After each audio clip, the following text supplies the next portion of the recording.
Video में मैं आपको बताऊंगी कि आप जर्मनी के लिए स्पाउस वीजा या फिर डिपेंडेंट वीजा कैसे ले सकते हैं, क्या प्रोसेस रहता है, क्या डॉक्यूमेंट्स चाहिए और पूरा प्रोसेस और अपने एक्सपीरियंस से जो मैंने सीखी हैं कि आप क्या मिस्टेक्स अवॉइड करें और आप क्या कर सकते हैं ऐसा जिससे आपको एकदम स्मूथली और जल्दी से वीजा मिल जाए। स्वागत है आपका फ्लाइंग अब्रॉड में। मेरा नाम है शिल्पा, मैं जर्मनी में रहती हूँ और सबसे पहले मैं आपको बता देती हूँ कि स्पाउस वीजा क्या होता है, कौन इसके लिए एलिजिबल है। तो स्पाउस वीजा या फिर डिपेंडेंट वीजा होता है कि अगर जैसे आपका कोई एक स्पाउस, हस्बैंड या वाइफ जर्मनी में ऑलरेडी जॉब कर रहे हैं या फिर वो अगर इंडिया में है और उनको जर्मनी में जॉब का ऑफर मिला है और उनको यहाँ मूव होना है और उनके स्पाउस, हस्बैंड या वाइफ साथ में अगर मूव होना चाहते हैं तो फिर वो स्पाउस को अप्लाई करना होता है स्पाउस वीजा या फिर उसको बोलते हैं डिपेंडेंट वीजा, जो कि आता है फैमिली रीयूनियन कैटेगरी के अंडर में। ठीक है, और उसके लिए क्या बेसिक रिक्वायरमेंट है? तो सबसे पहले तो रिक्वायरमेंट है कि आपके पास में ऑफ कोर्स वर्क परमिट या फिर पीआर होना चाहिए जर्मनी का एक स्पाउस के पास में। एंड सेकेंडली आपके पास में मतलब यहाँ पे एक घर की रिक्वायरमेंट है। जैसे यहाँ पे घर में जो एरिया होता है वो पर पर्सन मतलब एलोकेटेड होता है कि इतना एरिया होना ही चाहिए। तो 2 लोगों के हिसाब से, अगर बच्चे हैं तो फिर उसके हिसाब से पर पर्सन वो घर का उतना एरिया होना चाहिए। तो ये बेसिक सी रिक्वायरमेंट है।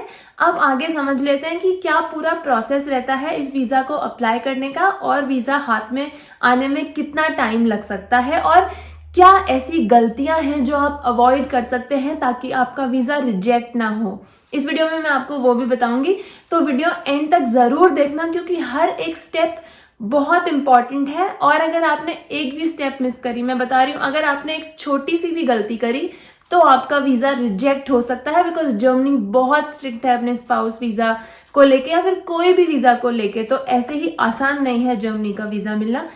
तो चलिए शुरू करते हैं। तो अब बात कर लेते हैं सबसे फर्स्ट स्टेप की जो आपको लेके जाएगा वीजा प्रोसेस की तरफ, और वो है to book your visa appointment. तो हाँ, आपको सबसे पहले वीजा अपॉइंटमेंट बुक करना पड़ेगा। वो आप कहाँ से बुक कर सकते हैं? वो आप बुक कर सकते हैं जर्मन एम्बेसी की वेबसाइट से। आप वो खुद से बुक कर सकते हैं, कोई एजेंट के थ्रू या फिर किसी के थ्रू जाने की जरूरत नहीं। और ये जो पूरा प्रोसेस है वो आप खुद से कर सकते हैं, कोई एजेंट की जरूरत नहीं है। हमने भी खुद से किया है, बहुत सारे लोग जो आते हैं वो खुद से ही करके आते हैं। तो जब आप स्लॉट बुक करने लगेंगे जर्मन एम्बेसी की वेबसाइट से तो वो आपको सबसे पहले पूछेगा आपका पासपोर्ट नंबर। तो आपके पास में एक वैलिड पासपोर्ट होना चाहिए व्हाइल यू आर बुक। फिर वो आपसे पूछेंगे आपकी बर्थ डेट। तो आपकी बर्थ डेट भी आप वही फिल करें जो आपके हर डॉक्यूमेंट में है। एंड मेक श्योर कि आपके हर डॉक्यूमेंट में आपका नाम, आपकी बर्थ डेट और आपकी जो भी डिटेल्स हैं, वो सारे जो भी डॉक्यूमेंट आपको सबमिट करने हैं उनमें सेम वो हों। अगर एक लेटर का भी डिफरेंस होएगा तो वो बहुत प्रॉब्लम क्रिएट कर सकता है। इसके बारे में हम आगे बात करेंगे। और उसके बाद में वो आपसे पूछेगा विच वीजा कैटेगरी के अंडर में आप अप्लाई कर रहे हैं। तो उसमें आपको जैसे फैमिली रियूनियन सिलेक्ट करना है। और फिर वो आपसे पूछेगा कौन सी एम्बेसी, जैसे Delhi embassy, Mumbai embassy, Bangalore embassy. तो वो आप जो आपका नियर बाय है वो आप सिलेक्ट कर सकते हैं। और हाँ, अगर आपको जैसे वीजा स्लॉट बुक करना है तो मैं बोलूंगी जितना जल्दी हो सकता है उतना जल्दी आप अपना वीजा स्लॉट बुक कर ले, क्योंकि मतलब यूजुअली एटलीस्ट 3 से 4 महीने बाद के स्लॉट्स मिलते हैं। और फिर वीजा आने में भी वो बोलते हैं मिनिमम 3 मंथ्स तो लगेंगे और 6 मंथ्स भी लग सकते हैं। तो फिर मतलब ये पूरा बहुत लंबा प्रोसेस हो जाता है। तो जैसे ही आपका डिसाइड होता है कि आपको जर्मनी मूव होना है, आप सबसे पहले जाके वीजा स्लॉट बुक कर दो। और यहाँ पे एक टिप है, जैसे आपने वीजा स्लॉट बुक कर लिया, मान लो आपको 3 महीने बाद का मिला है या फिर लकीली 2 महीने बाद का मिला है, तो आपने वो तो एक बुक ही कर दिया। उसके बाद में अलावा आप क्या कर सकते हैं, आप फिर भी देखते रहें वीजा स्लॉट्स। तो क्या होता है, कई बार बहुत सारे वीजा स्लॉट्स कैंसिल होते हैं तो फिर वो आपको जल्दी का मिल जाता है। जैसे क्या कल का भी मिल जाएगा, परसों का भी मिल जाएगा, ऐसे भी मिल सकते हैं। तो आप देखते रहें। बस उसमें एक ये है कि आपको एक पासपोर्ट नंबर पे आप एक ही वीजा स्लॉट बुक कर सकते हो।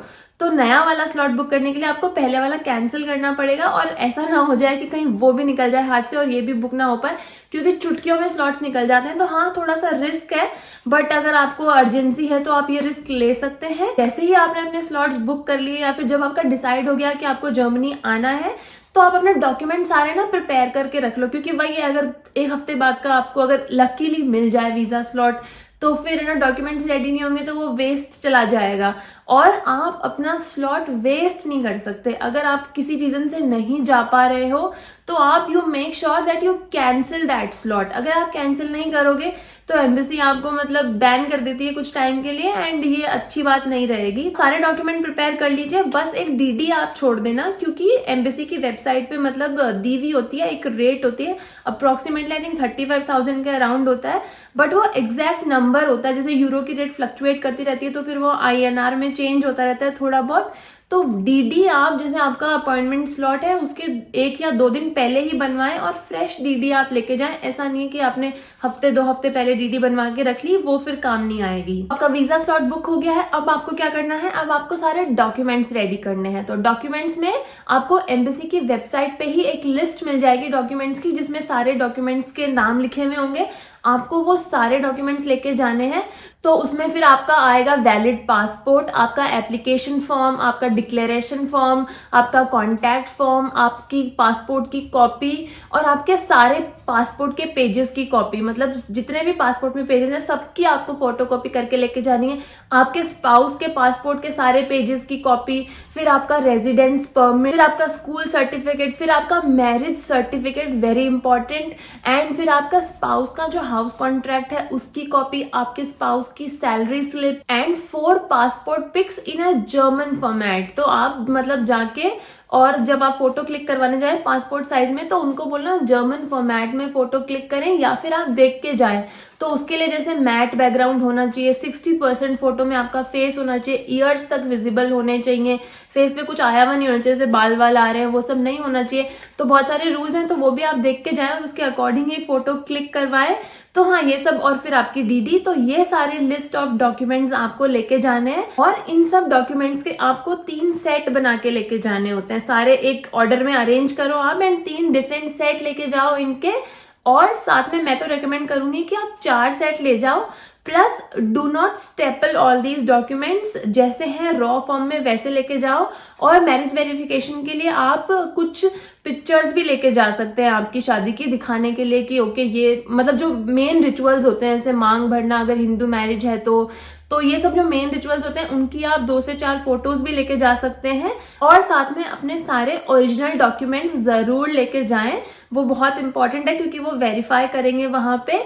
तो हाँ ये सब मतलब जाने से पहले एक बार चेक लिस्ट भी दी हुई होती है एम्बेसी की वेबसाइट पे, तो वो आप देख सकते हैं और उसको टिक कर लो कि सारे डॉक्यूमेंट्स हो गए हैं ना, 4 सेट बन गए हैं, सारी फोटोज वगैरह ले ली है।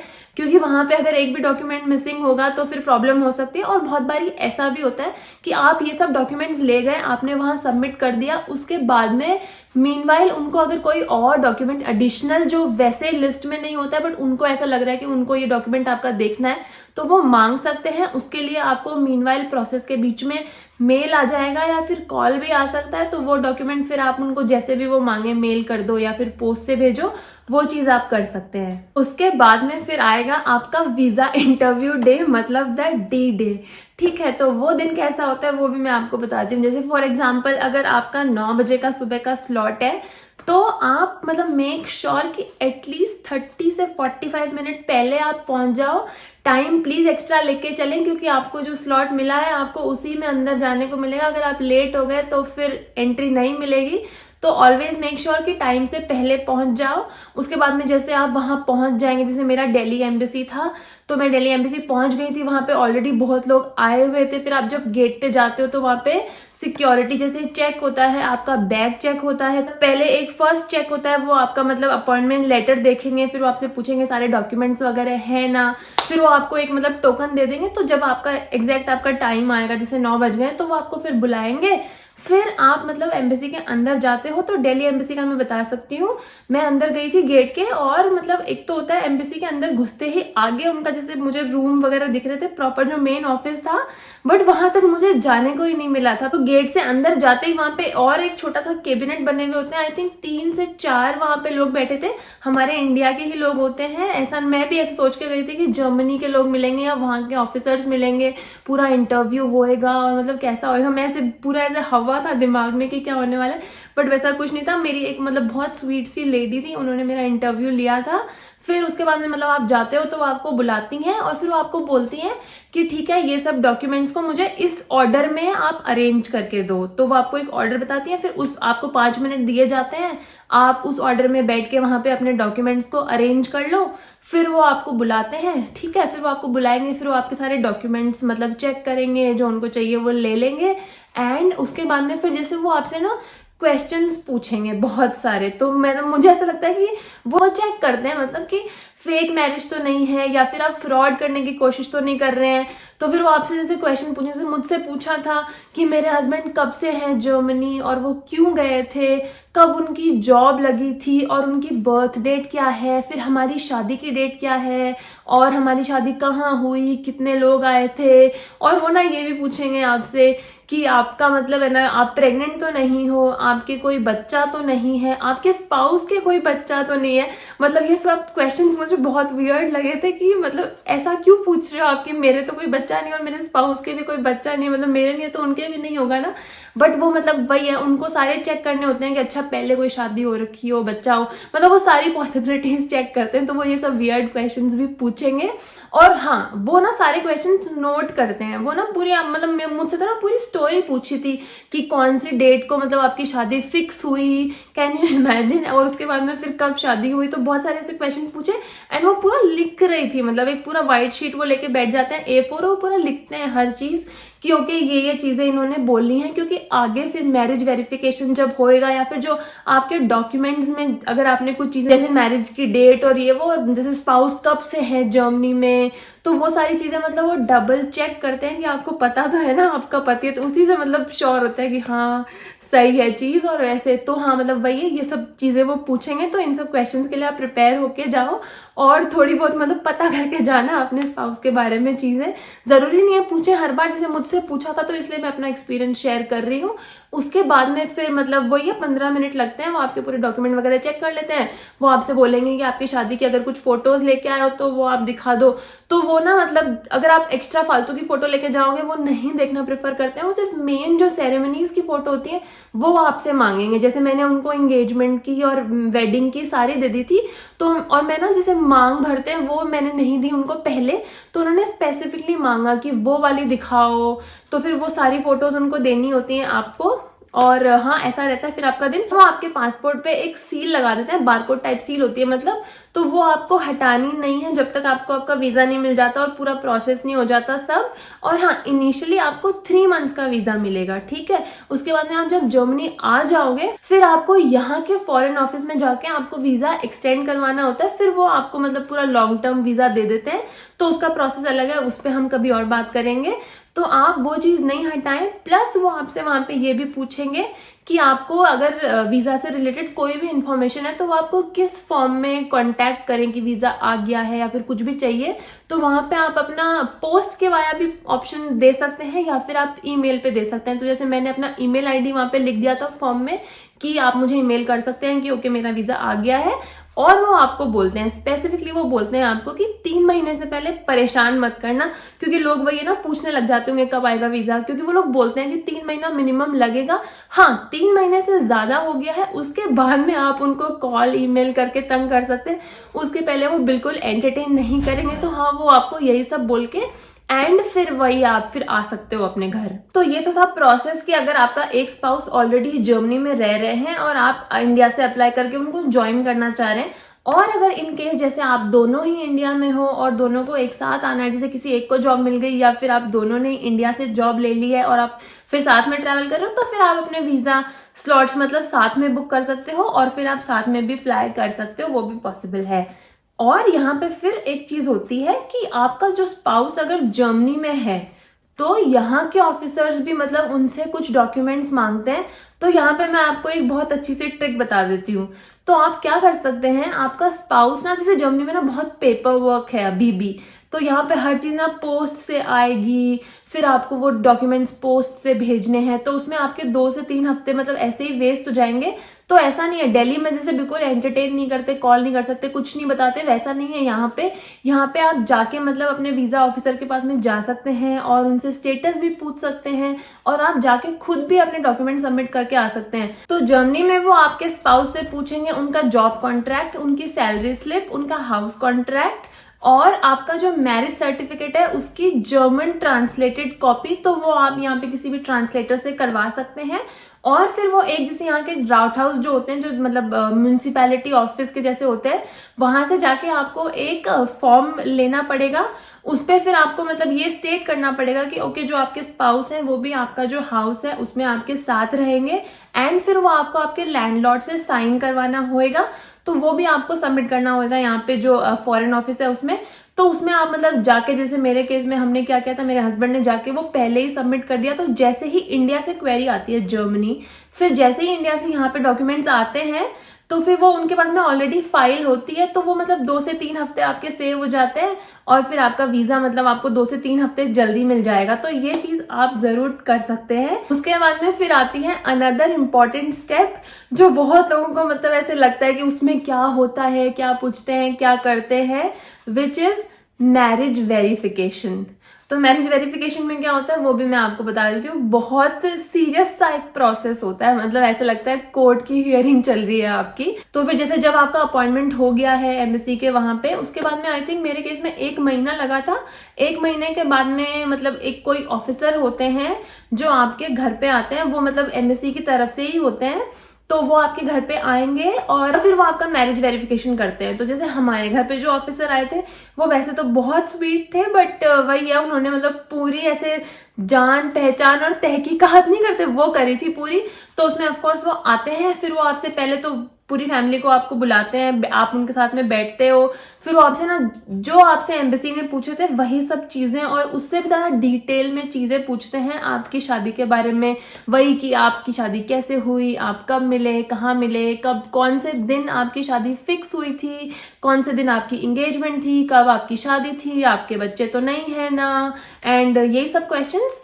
और उसके अलावा फिर वो आपके मतलब डिटेल में फोटो देखते हैं। मतलब मेरे केस में उन्होंने बोला था कि शादी की फोटोज हैं तो वो दिखा दो, तो हमने उस टाइम तक तो मतलब पूरा एल्बम आ गया था, तो पूरा एल्बम उनके सामने रख दिया। उसमें भी फिर उन्होंने स्पेसिफिकली ढूंढ रहे थे कि अच्छा ये मांग भरी जा रही है यहाँ पे और ये यहाँ पे मंगलसूत्र पहना दिया। फिर ना एक फोटो मतलब वो जैसे अगर आपने हिंदू मैरिज करी तो आपको पता होगा फादर आपके हाथों पे वो हल्दी लगाते हैं, हमारे जो ऑफिसर थे उनको वो फोटो भी देखनी थी। तो वैसे इतना बड़ा एल्बम होता है, मिल नहीं रही थी, सो ही वॉज वेरी पर्टिकुलर कि वो वाली फोटो मुझे देखनी, क्योंकि आई थिंक वो एक बहुत इंपॉर्टेंट स्टेप होता है, मतलब वो कन्यादान होता है, तो वो भी हुआ है कि नहीं हुआ। फिर मतलब जो मैरिज गार्डन थे वो सब मतलब दिखाओ बाहर से कि अच्छा हाँ ये मैरिज गार्डन था, इतने लोग थे, भीड़ थी शादी में, कि ऐसा तो नहीं घर पे बैठ के मतलब किसी ने बस ऐसे, मतलब वो पूरा चेक करते हैं कि सच में शादी हुई है ना।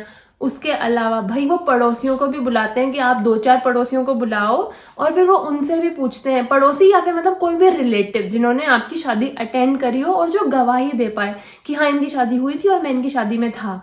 तो फिर वो पड़ोसियों को बुलाते हैं। तो हमारे केस में 3 से 4 लोगों को उन्होंने बुलाया था अलग अलग फैमिली से, एंड फिर वो उनसे भी वही सब पूछते हैं कि आप इनकी शादी में गए थे क्या, कहाँ इनकी शादी हुई थी, कौन सी डेट को हुई थी, आपको याद है क्या।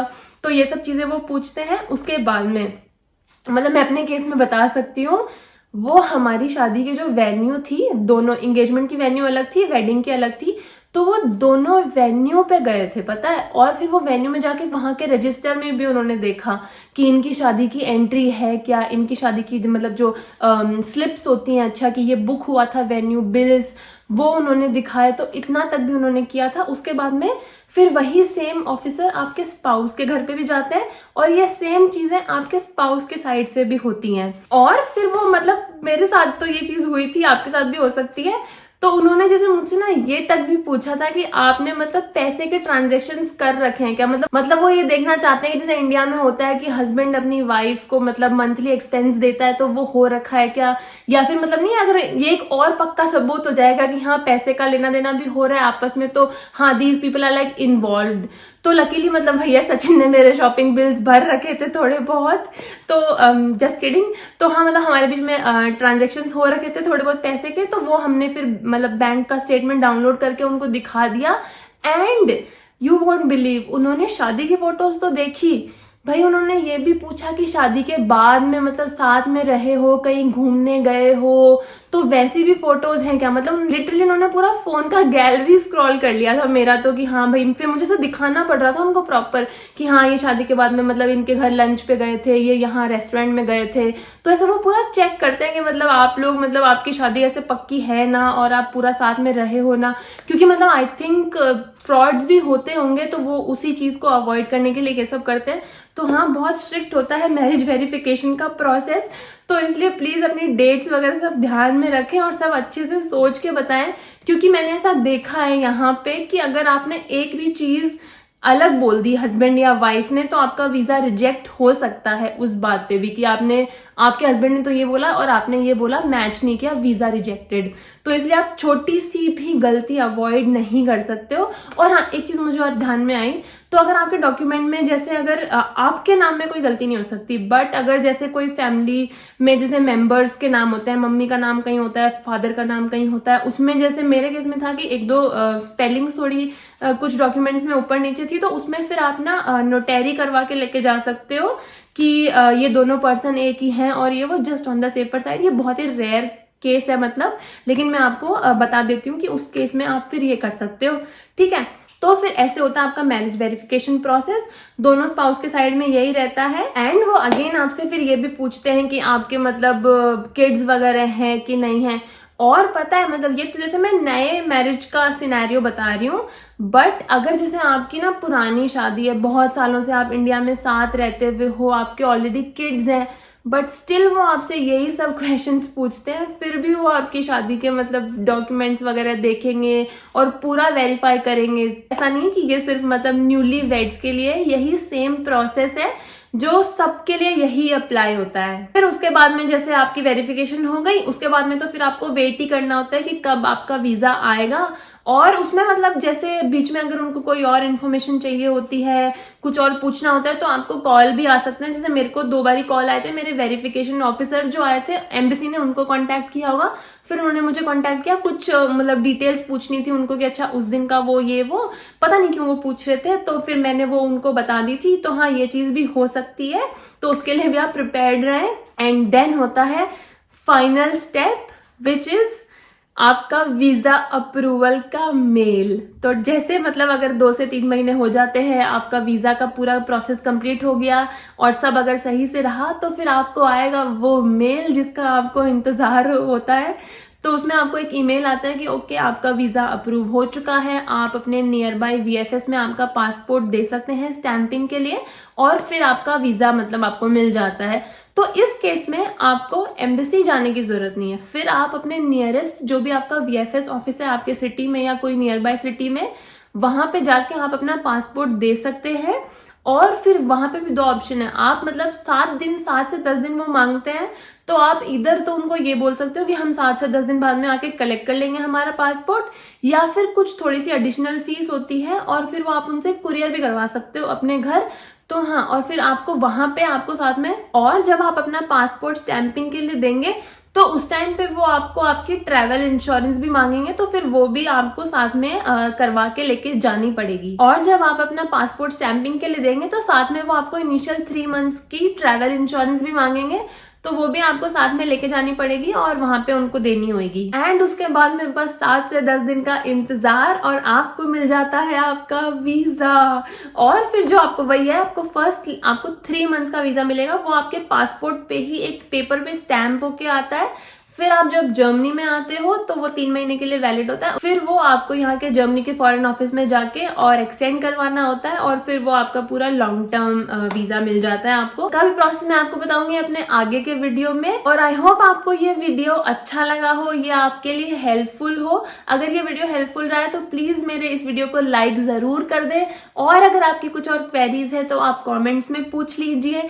एंड इस चैनल को सब्सक्राइब जरूर कर दीजिए for amazing information about Germany. And आप मुझे इंस्टाग्राम पे भी फॉलो कर सकते हैं, मेरी इंस्टाग्राम आईडी है फ्लाइंग अब्रॉड। तो अगर आपको जर्मनी की डेली लाइफ देखनी है और आप जानना चाहते हैं कि यहाँ पे जर्मनी में आने के बाद में आपकी लाइफ कैसी होएगी, तो जुड़े रहिए मेरे चैनल से और फॉलो कर लीजिए मुझे, क्योंकि मैं बहुत सारी इन्फॉर्मेशन देने की कोशिश करती हूँ जर्मनी के बारे में, ताकि जब आप जर्मनी में आए तो आपकी लाइफ थोड़ी आसान हो जाए और जो गलतियां मुझसे हुई हैं या फिर जो भी मेरे एक्सपीरियंसेस रहे हैं वो मैं आपके साथ शेयर करूं और वो आपकी हेल्प कर पाए। तो इस वीडियो के लिए इतना ही। मैं मिलूंगी अपने आगे के और अच्छे अच्छे वीडियोस में। तब तक के लिए अपना ध्यान रखिए। Bye and take care and all the best for your visa.